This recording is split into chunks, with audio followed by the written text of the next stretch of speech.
Hi, my name is Mary Jabalisco and welcome to my studio. This particular course is designed for beginners and also for students that started in the middle. It's just a great course to go through step by step so that you can maybe perhaps fill in some of the blanks if you're not new to painting, or just start from the very beginning. In the very first lesson, what we're going to do is we're going to explore the forms, because what we paint actually is not the effect. We don't paint objects, we paint the effect of light on objects. So we're going to explore all of the different forms. We're going to explore the primary colors of red, yellow, and blue and put them together in a pleasing composition. And in our subsequent lessons, we will explore the secondary and the tertiary colors, and we'll explore perspective, eye level, and what goes into making a proper floral portrait and a still life. But we have to start at the very beginning with surface preparation. So go ahead and start assembling your materials. You have a list of those, and let's get started on our journey into learning how to paint right from the start. I've assembled my supplies, and with any project, what's probably the most important is your foundation. And your foundation in painting is your background. So to start with, the actual background I'm using is a piece of masonite, also known as hardboard. I like to use masonite because it is stable, it's archival, and if you're using the Genesis heat scent oils, it's impervious to the effects of the heat. So a good wood panel is fine. Canvas, avoid canvas panels. They're not archival. They'll start to fall apart, and maybe this will be a great painting, so you don't want to risk it. And so work with a good surface.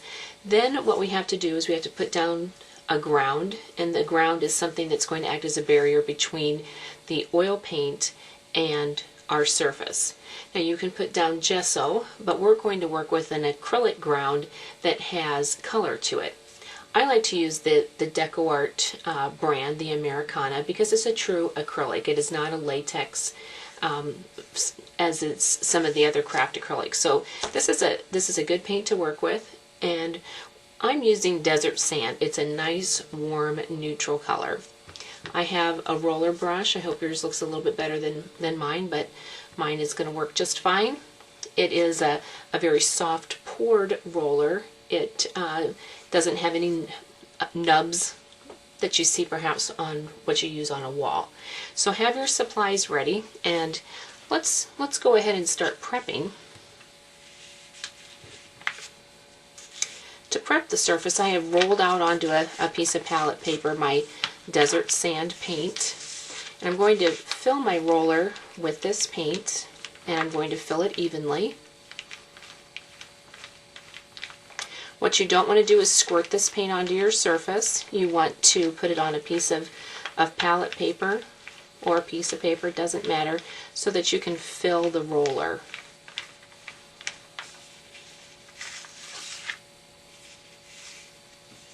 Now I'm going to start to apply the paint to the surface using a fair amount of pressure to make the paint come off my roller.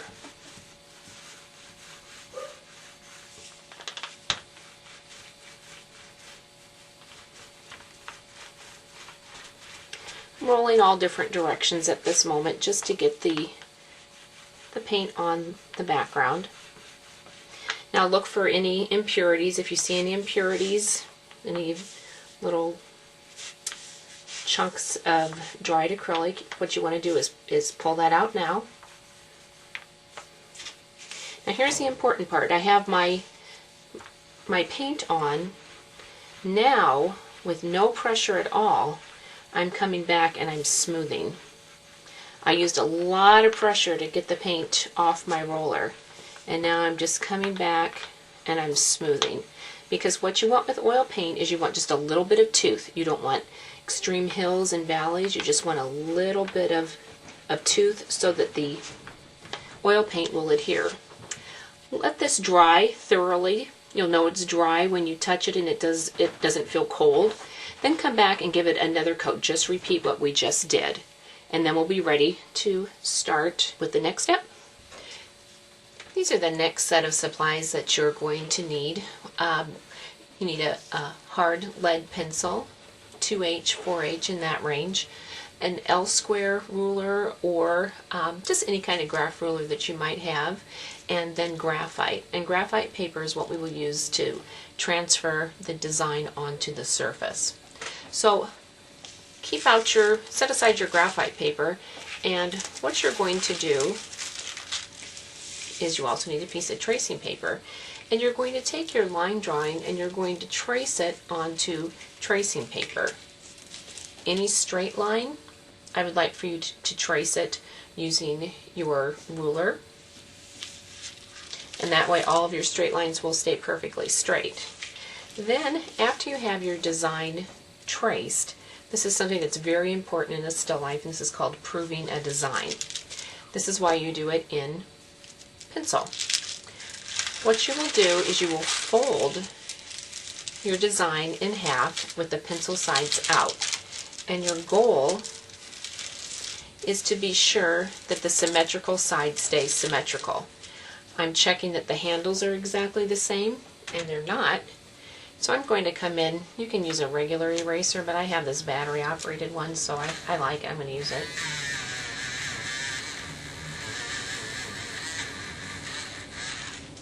So I just erased the section on that handle that wasn't exactly the same as on the other side, and I'm retracing using the opposite side of the side that I liked to recreate the other handle.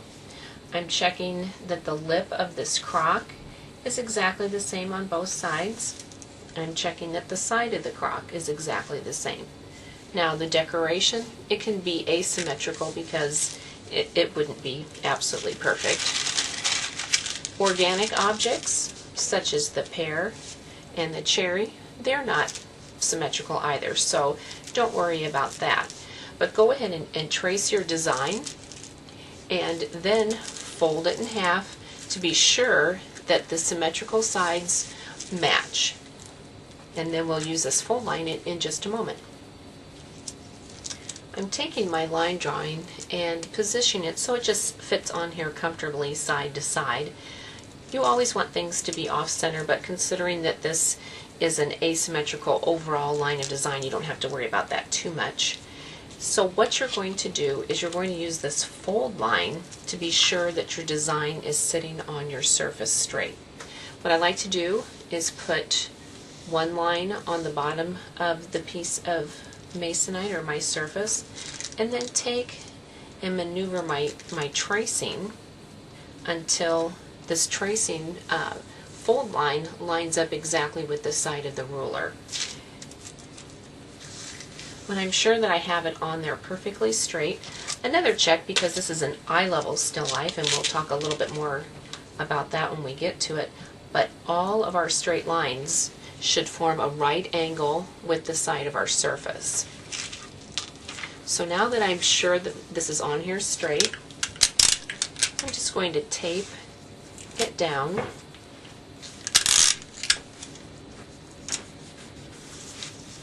And then I'll be able to go ahead and transfer. I'm using the gray graphite, and I'm going to transfer it very lightly. You could also use white graphite, but regardless, you want to press very lightly. Always check that you have the correct side down, because if you transfer this entire design and have it in backwards, it's very sad.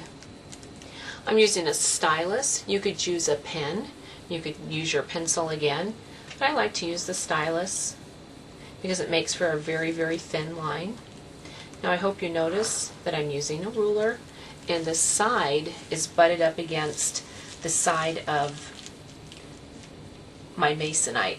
Then I'm sure I'm getting all these straight lines on perfectly straight. So I'm placing these straight lines first. Then I'll come back and do all of the other lines.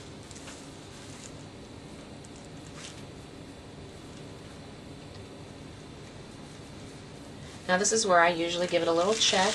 Yes, it's transferring, that makes me happy. It's transferring very light. The upside of using a stylus is that the line is very, very thin.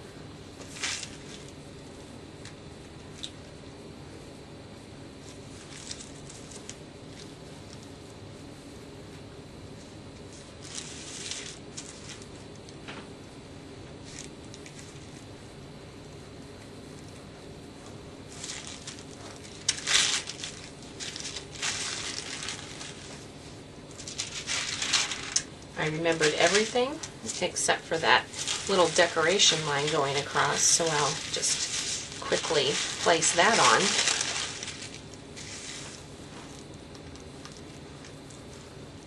Once your design is transferred, go ahead and set this aside and get out your paint and palette. For our mixing, what we need obviously is a palette, and this particular palette is a glass palette. And then we need a palette knife, and it should be a palette knife with a thin and flexible blade versus the palette knives that have the very large blade. If you have a thin blade, most of the paint ends up staying on the palette rather than on your knife. And then another thing that's very helpful, paper towels cut into small squares. And the reason why you cut them into small squares is because if you keep your paper towel as large as it comes off the roll, you get a little bit of paint on it, then you fold it, and then you have to throw it away. Or if you think, oh, that's such a big paper towel, I don't want to throw it away, then pretty soon what happens is you end up getting paint all over yourself. And so cut them in about 2" by 2" squares, and you'll be amazed how little paint you get on yourself, and you'll use just fewer paper towels. So let's start by mixing a value scale of gray. Put out about the size of a quarter of white. Now, anytime you go back into your pure colors, whether it's on your palette or on in the jars, take and wipe your knife off, and then your colors will stay pure. This is just a really good habit to get into.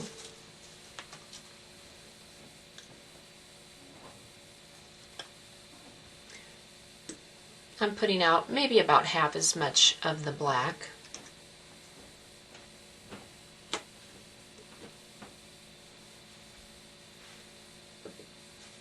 And we're going to mix what's known as a value scale. And let's first define value. Value is how light or dark a color is. And it has nothing to do with the hue, also known as the color. It's just, is it a light color, a dark color? And working with just black and white, we'll be able to explore value. And we're going to mix 4 values of gray. So I'm putting a fair amount of white in the center of my palette. I'm not real big on keeping inside the squares, but you can do that if you want. Now I'm putting in just a little bit of the black, and I'm making a mid value.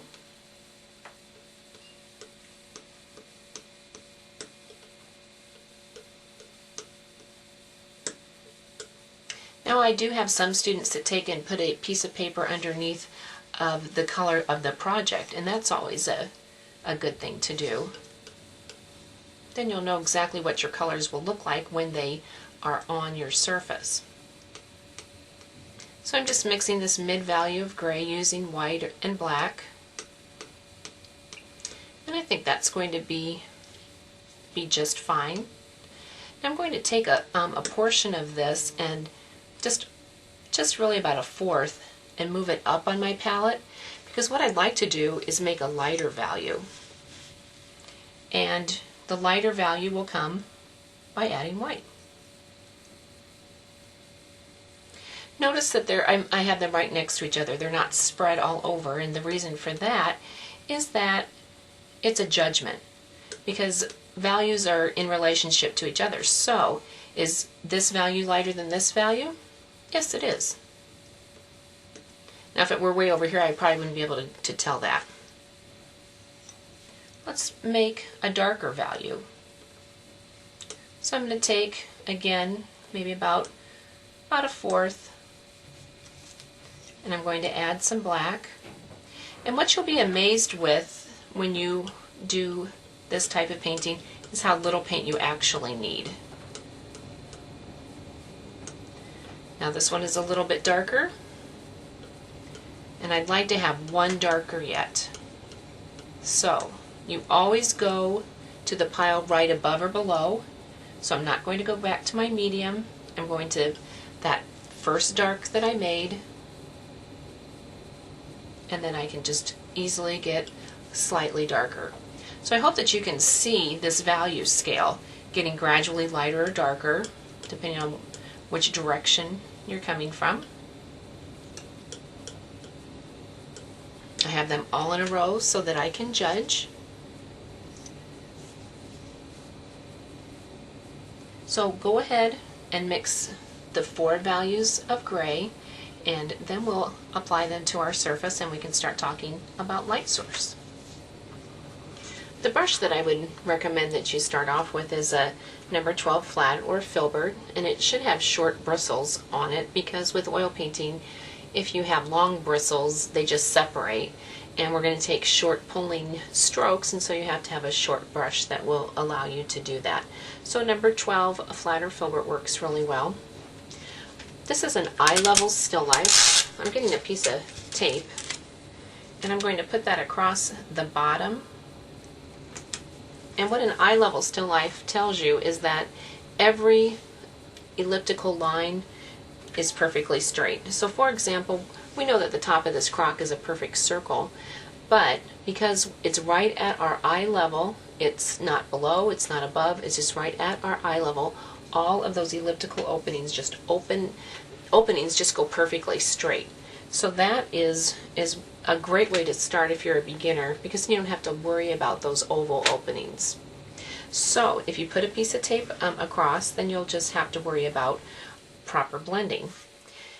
The top section, as you can see from your final photo, is blue, and we're just going to work with gray down on the bottom, and that way we won't have to worry about color. We'll just worry about placement of value. Also blending.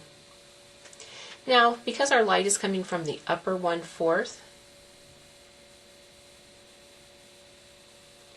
this is where our light value will go.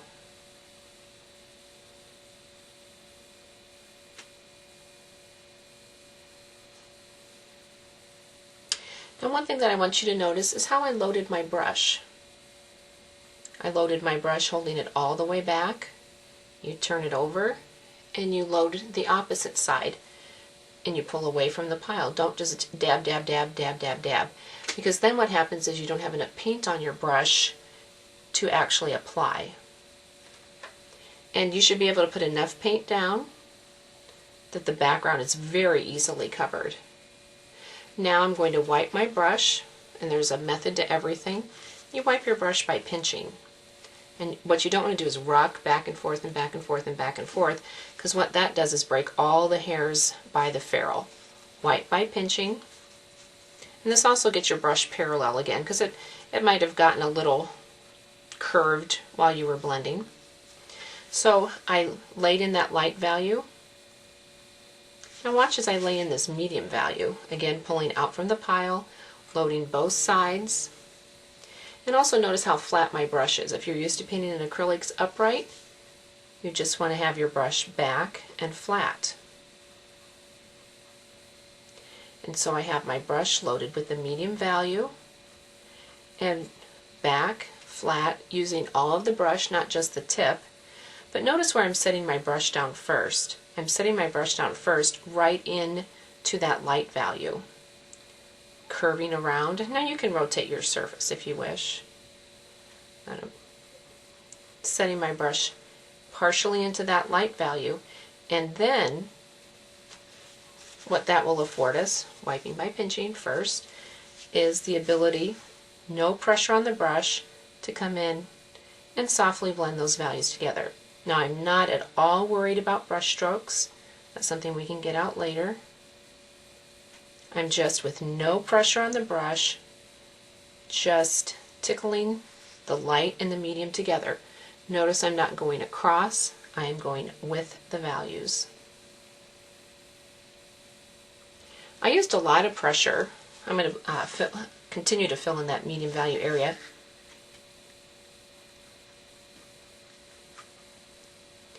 I'm using a great deal of pressure to force it down into those acrylic pores, and it's a lot of pressure, but no pressure at all when I'm blending.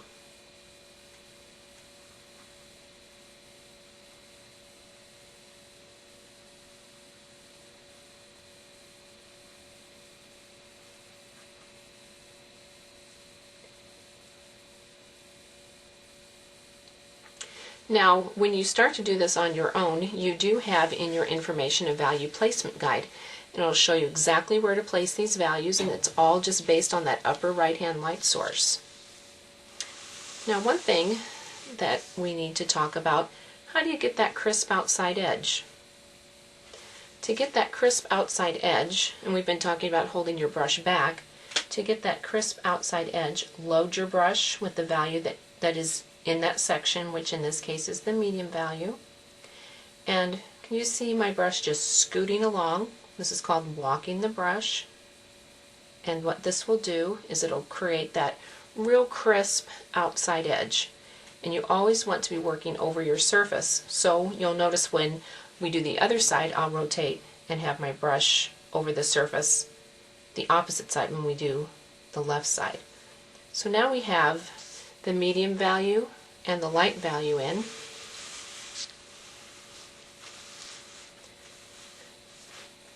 Wipe your brush by pinching every time you go back to your surface, if you've mingled with another value, that is. And now we're putting in the dark value. Now this is a big jump, but I'll show you some tricks on how to blend this. But notice I'm setting my brush slightly into that medium value. I am not putting it right next to, even worse yet, leaving a little acrylic gap. I'm setting my brush slightly in. Now you can walk your brush around this pair. I'll worry about that later. But you can turn and walk your brush just as we did before.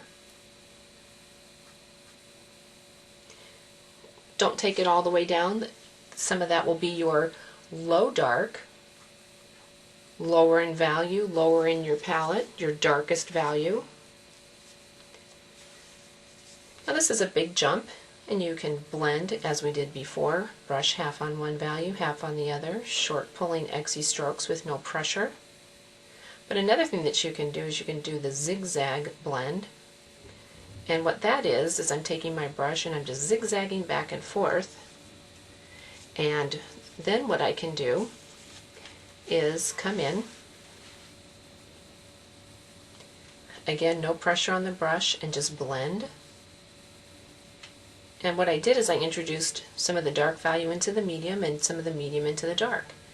And now I can just easily blend those values together.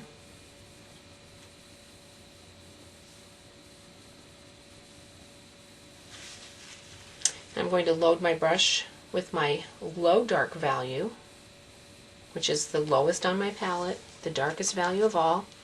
And this is where I'm going to rotate my surface so that I can walk and create that left outside edge. And I'm completely cognizant of the fact that this is wet, so I'm not going to lay my hand in it. But I'm just walking, scooting, pulling that brush along. And this only works if your brush is heavily loaded with paint. Otherwise it just leaves little pit marks.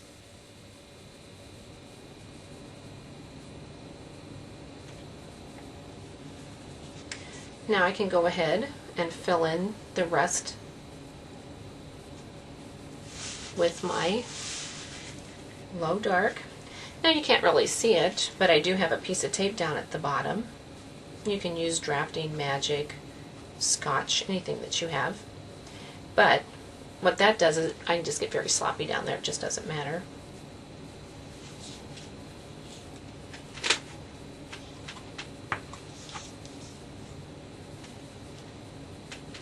But notice I'm filling in the rest, and I'm setting my brush slightly in, just ever so slightly into that dark value.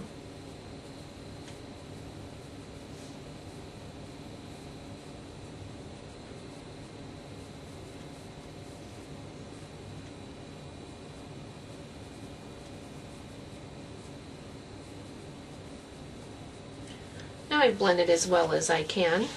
So what you can do now, after you've blended as well as you can with your flat or your filbert, you can come in with your mop. And a mop is just a fluffy brush that's meant as a refining tool. I have the number 4 mop, and I'm just going to start in the dark area, and I'm pouncing and following the zones as I laid them down initially. And what this will do is it'll just, if I have any stubborn blending lines, it'll help break those down. Plus, since this is an interesting crock, it'll give it a nice, interesting surface patina. What you can't do is iron it back and forth. If you need to work your way back the other way, you just have to slowly work your way back. If you get a large buildup of paint on your brush, you can take it and pull it across your paper towel and remove. I don't know if you just saw that hair that was in, but I just went in at a low angle and scooped it out.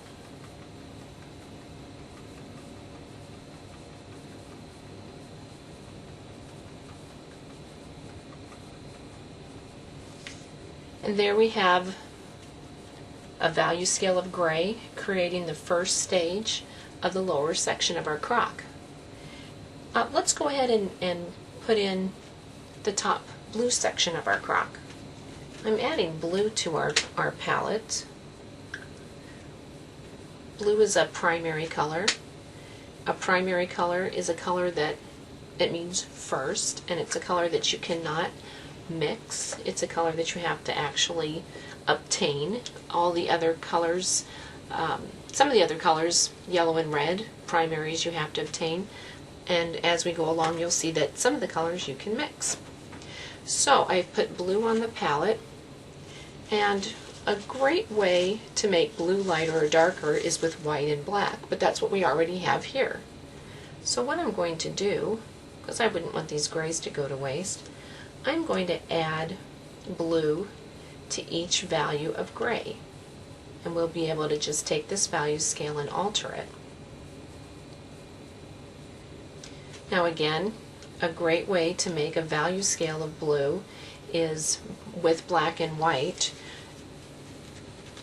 because actually blue and black have a lot in common, because black is just a neutralized blue. So if you didn't have a value scale of gray already mixed, you could take and make white and black and add blue to it. Now, proportion-wise, how much should you add to each pile? You're going to have to add more to the darker piles to make it show up, and less to the lighter piles, because it'll show up much more easily. And it should look proportionally the same. This is much, much bluer than my lighter value, so I'm adding just a touch more blue to my lighter value.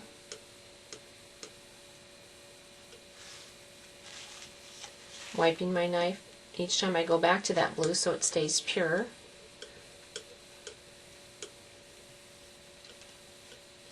I added a fair amount of the ultramarine blue to this dark pile, but it really didn't alter it much.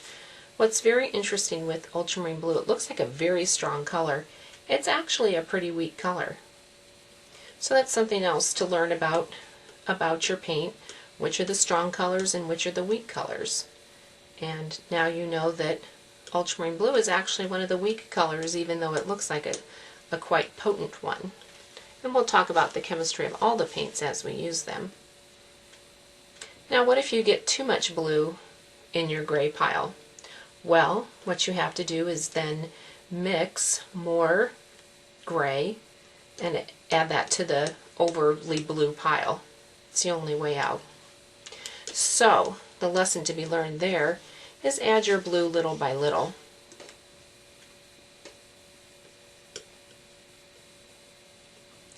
And I think this is working out to be a pretty good scale. I think I could still have a little bit more blue in this dark. But they look like they're a unit, like they belong together.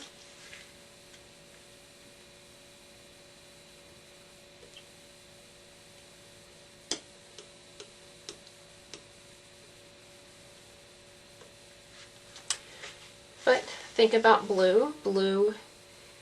A blue value scale is best made with white and black, tinted with blue. Blue is a primary.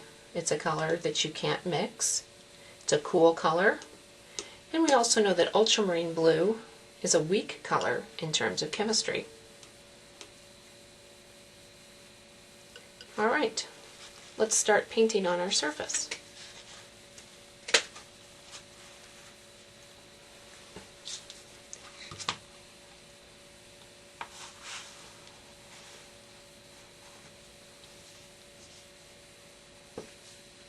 I'm going to noisily tape the very top of my crock so that we can just paint away.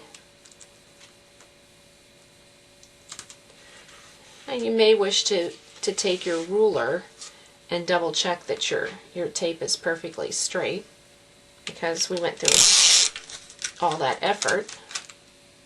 And if your tape isn't perfectly straight, then of course your crock won't be. This is probably one of the last times we'll get to tape, because you can't tape on dried oil paint, heat set, Genesis, that's all just too tender. So this is our moment. Look how much bluer that looks next to our gray. Also, our background is fairly warm and it's bringing out all of the cool colors. But there is our light value. Now I'm going to place the medium value. Now notice the light value, because of our light source, stays on the right side of center.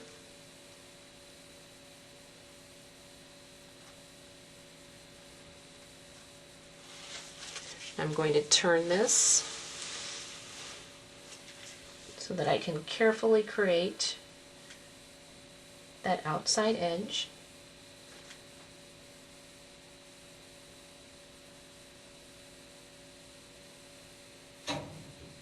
Now if you end up getting outside of the lines, I'll show you a few ways to take care of that. So don't worry yet. There's ways to fix that.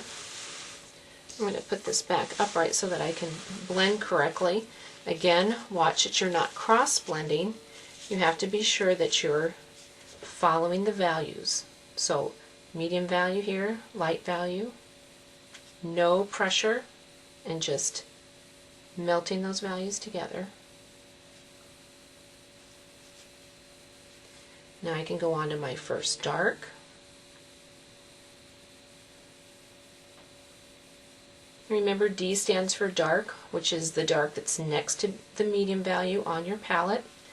And a really easy way to remember it is if a value is next to a value on your palette, it can be blended and sit next to a value on your surface. So in other words, low dark cannot touch medium. Light cannot touch low dark, because they're not next to each other on the palette and they didn't grow from each other. If you skip a value, that's when you get mud.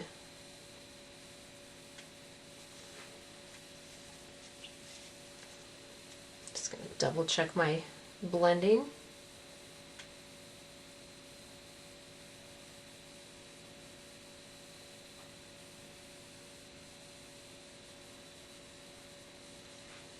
It's a nice smooth transition.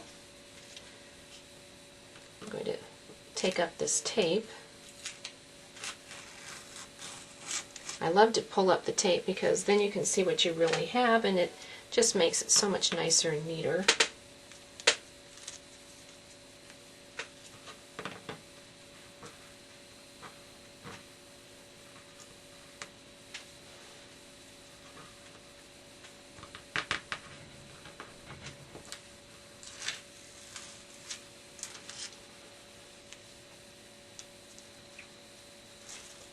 Now we can do the lower section. The question at this point, if you were in a class, you would probably say, how do I keep my hand out of it? Well, don't put your hand in it. That's the only option, because there really is no trick. You just have to not rest your hand. You just have to at all times assume everything is wet. And I know that probably wasn't the answer you were hoping for, but that is the truth. There's the light value, and I'm going to point out things as they become relevant, but notice the shape of the light value. Light values are always the shape of the form. The light value up at the top was more of a rectangular shape. This is more of an oval shape, as was the light down below.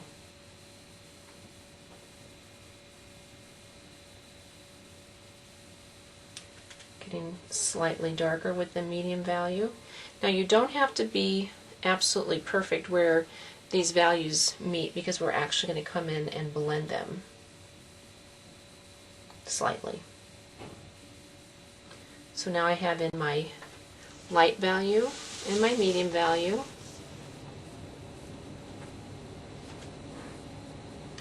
Turning to create that nice, neat outside edge by walking the brush. Now if these values run together, that's okay. We'll separate them.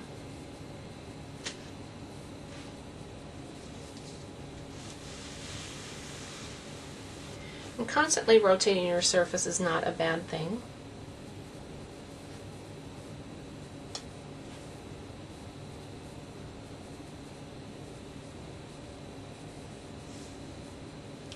Now I'm going to move on to my first dark.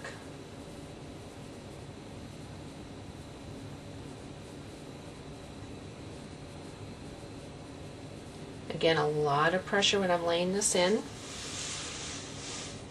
and then virtually no pressure while blending.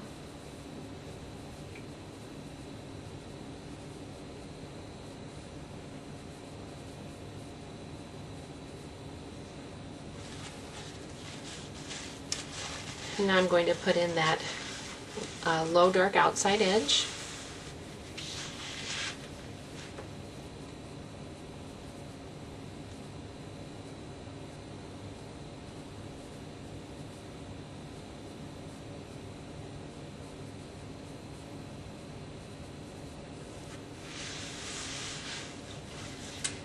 This looks pretty.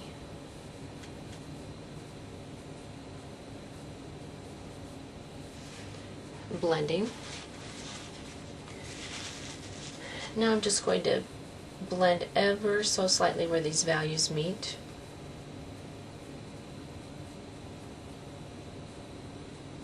Generally in pottery, this is a glaze that's put on and it runs down, so it's not absolutely perfect. So you don't want it to end up perfect, because it just naturally would not be, and it's much more interesting if it's just slightly blended. I'm going to take the tape off of the bottom.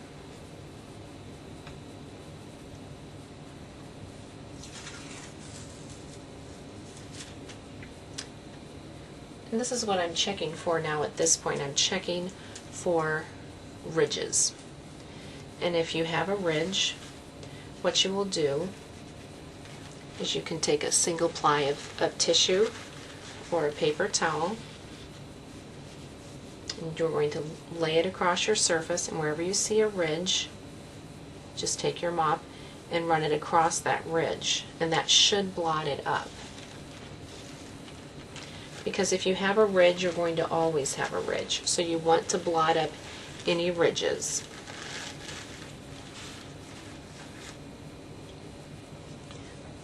I think that we can go ahead and dry this, and we will start on our next primary color, which is our yellow in the yellow pear. I have put out 3 new colors on the palette. Raw Sienna, which is a neutral color. It's a very dull yellow. Genesis Yellow, which is the next of our primaries. And then Burnt Umber, which is also a neutral in the yellow-orange family, and is just a darker yellow that we will be using. So go ahead and lay those values out at the top of your palette, and let's start mixing for the pear. Now, the pear is our next secondary color, our next primary color, which is yellow. And again, it's a color that you can't mix. It's primary, it's first. Now, in general, you probably will not use a color just straight out of the container. You have to neutralize it in some way. And that's why we have the neutrals or the earth tones on our palette. And a great way to neutralize yellow is with just a little bit of raw sienna. And what that does is it just takes that intensity, the brightness out of the yellow so that we could use it for our pear. Now, we want to have, just as we had before, we're going to have one light and two darks. So there is our first yellow, which is our medium value. Now we want to get a little bit darker. So I took, again, about a fourth of my medium value. And to get darker, I'm going to add a darker yellow. Before, when we got darker with blue, what we basically added was black. We can't add black to yellow because it will go green. So we have to add a darker yellow, which is the raw sienna. And you just want to add enough raw sienna that it becomes a darker golden brown. Trying to avoid the grayscale. Now I'm going to take a little bit of my dark value, move it down on my palette. I think I'll add just a little bit more raw sienna to it to make it darker, but that's not going to be quite dark enough, so I'm going to also add just, you see that, just a dot of burnt umber. And now I have three yellows. The two darkers are golden yellow. And what happens with the value scale, and you can really see it with yellow, you're going to go from light to dark, which we did on the other scale, bright to dull. Let's have one lighter. Now we can make it lighter by adding white. That's definitely going to make it lighter, but it's also making it a little bit duller, and we just agreed that we had to get brighter. Again, I'm going to make it a little bit lighter with the white, but always think of white as bleach. And so since we just bleached the yellow out of it, what can we do? We can add a little bit of yellow back in. And now that makes that just much more usable for a yellow scale. Light, medium, dark, and low dark. This time I'm going to work with a smaller brush because we're working with a smaller object. This is a size 8 filbert. You can use again a flat or a filbert. And let's start working on this pear.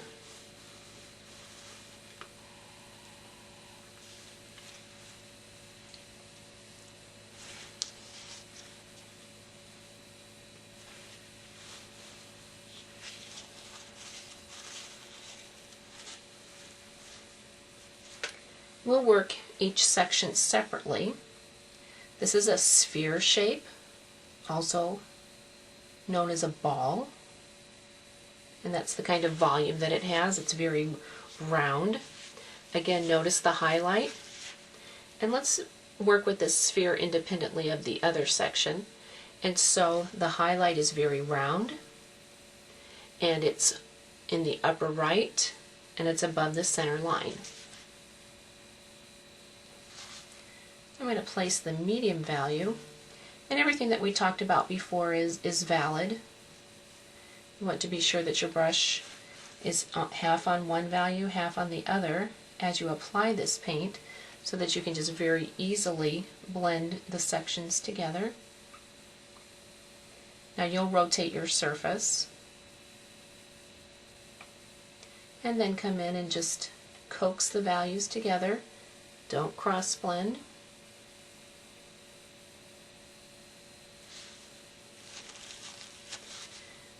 The medium value is the value when you look at the object you say, oh, that's the color of the pear.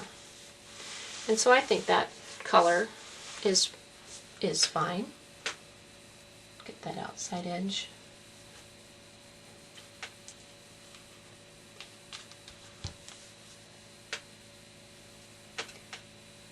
But just keep in mind that your medium value is the local color, the mass tone, the color that you think, oh, that looks good. That's the color of my pear.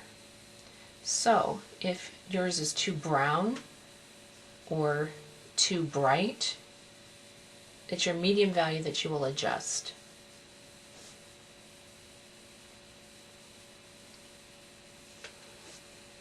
So there is my light and my medium. Now, what happens with a dark value on a sphere is it forms a crescent.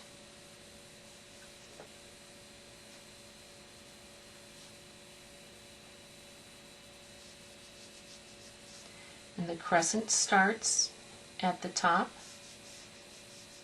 and the large belly of the sphere casts a shadow onto itself. And so that is why you have all of this dark curving underneath.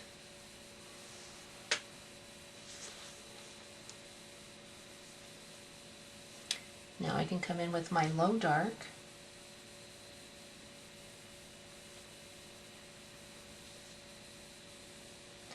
and it's maybe difficult to tell, but I have tape there, that's why I'm being so cavalier.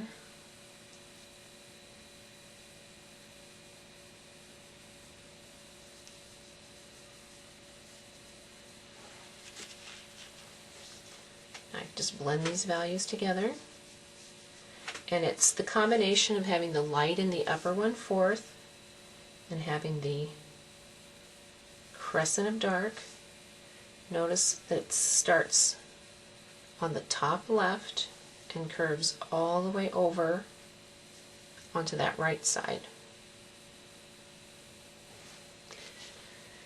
Fortunately, we have a chance to repeat our sphere knowledge when we do our red cherry, but we also can do it on this other little sphere shape. So we have light in the upper 1/4. We have medium value.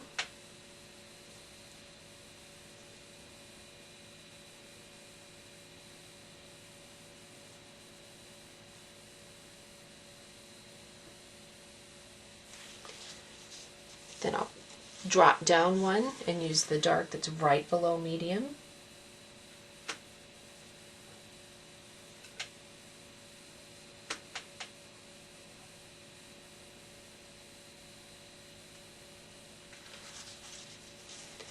And then I'll put on the low dark, forming that crescent, curving up. Now we don't want, kind of looks like a yellow snowman at this moment, which is not a very pleasant thought. So let's blend where these values come together. Maybe even straighten that out a little bit, because we want a little bit of an indentation, but we don't want it as crisp as two spheres on top of each other.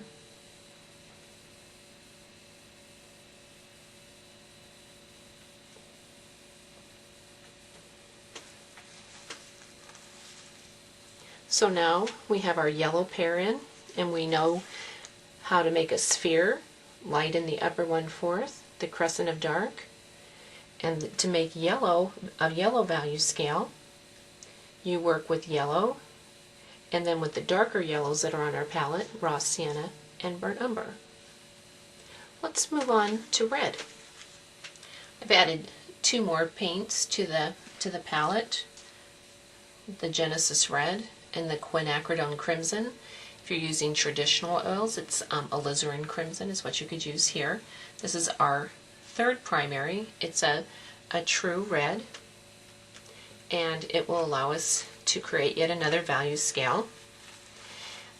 We're going to paint a cherry, and with this value scale, I'm going to start with the medium value. You may have noticed I cleared out a little space there, and we probably could use that red just as is, but let's make it a little bit of a darker red just to stay truer to the cherry color. Now to make it darker, we have to use a darker red on our palette. If we used black, it would get too dull, and so that's our logical choice. So this is a good medium value. Again, I'm going to take and split off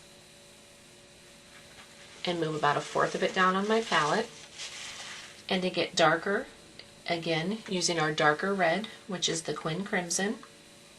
This is a very true, clear red violet. And it takes reds and makes them darker, duller, cooler, without going too dull. Like I said, if our other choice would be black or burnt umber, but this goes darker but stays in the red family. Now we want to go a little bit darker yet. Splitting that off, wiping my knife, and I'm going to get a little bit more of the crimson. And now it's darker, it's a little duller, and it's cooler. So a nice scale. Now, to get lighter, I'm going to get a little bit more medium value going here first. But I'm going to take a portion of my medium value. Now what if we added white to this red? It would go pink. What we want it to do is we want it to go lighter, brighter, and warmer. And so the most logical choice is yellow, because yellow will warm it, yellow will lighten it, and it will brighten it.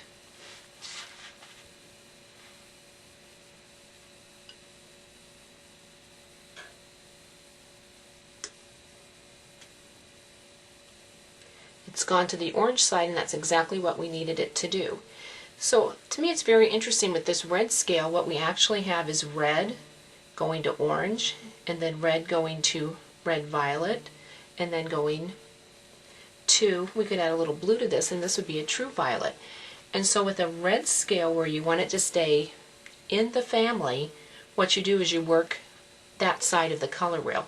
So look at your color wheel, and you'll notice that these are all reds right next to each other. And that's what you can use when you create a red scale, is that side of the color wheel, the warm side of the color wheel. Let's paint our cherry. I would drop down to about a size 4 flat or filbert. I'm going to noisily put a piece of tape under there.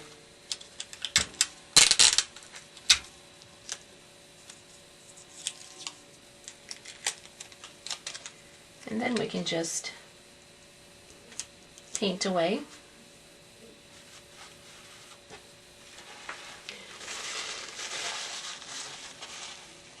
Let's start with my light value just to make sure I get that in the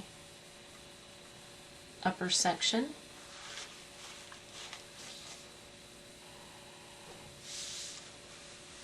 And this is just a repeat of what we did on our pear, because we have light and it's round, it's in the upper 1/4, and now we have medium surrounding that light. The first dark, creating a crescent shape, and I think we can actually put some on the right outside edge.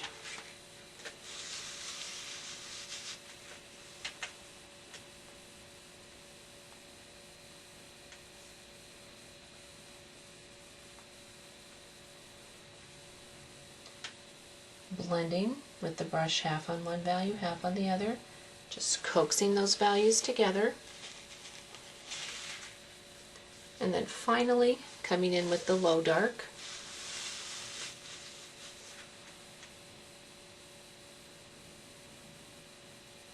And adding that strong crescent of dark, going from, if you think of it as a clock, from 11 o'clock till 4 o'clock. And blending those values together.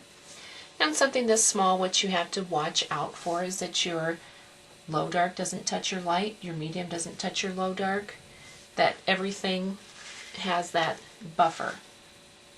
You don't want your low dark to touch your medium.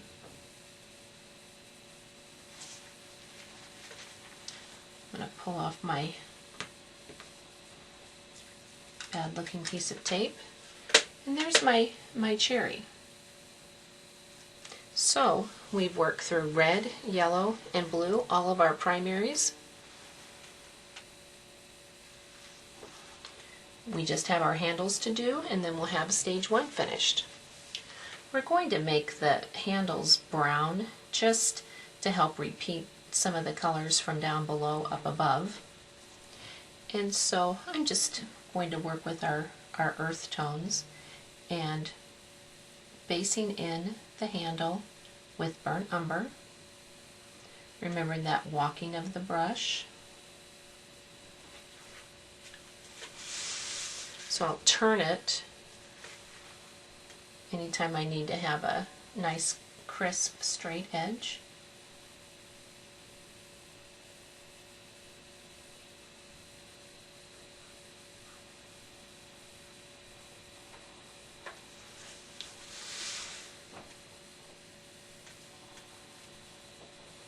I'm working with the 8, but you could work with a smaller brush.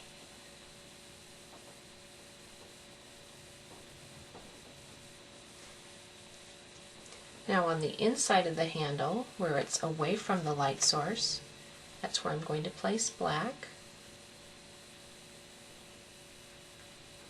And again, what this will do is we're working truly with neutralized yellows, and so it's going to repeat the yellow of the pear, the stem, and just add just an interesting touch to this section.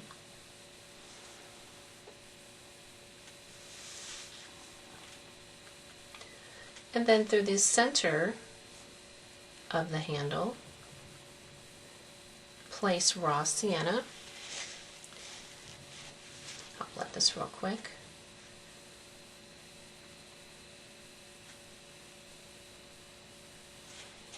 Through the center, place raw sienna. Don't let it touch the outside edge.